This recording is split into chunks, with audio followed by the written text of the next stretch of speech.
Because it's something that bothers a lot of people. There's so much controversy on this particular subject, and that is the genetic modified organism, that is the GMO. You see a lot of things on this. Oh no, don't buy this, it's GMO, it's GMO, it's GMO. And since you are in the agricultural sector, is GMO something we have to be worried about, or is it one of those smart agricultural things that we should embrace? Well,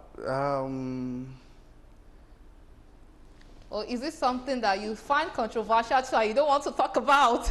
well, not much, because I can only talk about it in my own perspective. In the sense is,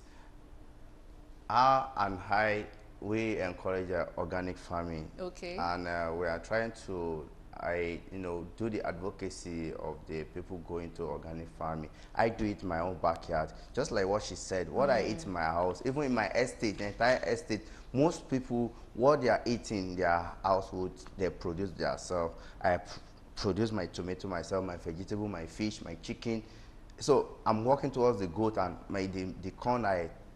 So in terms of the GMO, I think the research was done to that extent in Yes. when we were looking at the population and this, okay, how can we meet the food demand of the population? So, just like the way Nigerian population was growing and all over the world, so how can we meet the demand? So the research was done and some technology was put together and this and that. And that has a lot of implication in the sense of the earth aspect. So I wouldn't want to say, some people will say talk about the stomach first before you talk about the earth, and people forget it's what you eat is what that keep you, that even make you to be healthy. So I'm not much in support in some level. If I look at the research work and look at what they have put together to achieve that, that will bring the production out. So if I know, I'll go in support. But if I don't know much, or it's more, has a lot of health hazard, so I would rather advise my people in Nigeria, in Africa, in Lagos, not to go into that. They would rather go into backyard farming, a little organic farming than that, so that they can live longer.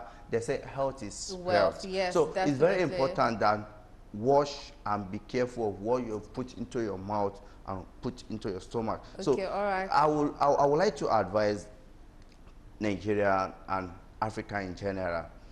I think we are blessed with fertile land. There's no point for us going hunger. There's no World Bank and Food and Agriculture Organization prediction is like a wake-up call. So we should not allow that. But very quickly, let us aside that on our own view on the GMO, very quickly to just round up this discussion. Are you for or against? I'm not for GMO. Yeah, clearly I'm not for GMO. Why? Because for a breed, for a seed, to be localized in a community, because they have some certain characteristics for them to thrive in that place. If you go to where they are selling seeds today, you cannot find mostly our local indigenous seeds again that can withstand our environment. That's why the problem of climate change now is that most of the seeds that we are using now, they cannot withstand this adversity. How are we protecting our own local indigenous seed? Then number two, I see it as another slavery, in terms of, if you cannot replant the seed again and you go back every time to go and be buying that seed, that's the problem. So when the seeds are not imported, that means your business has collapsed.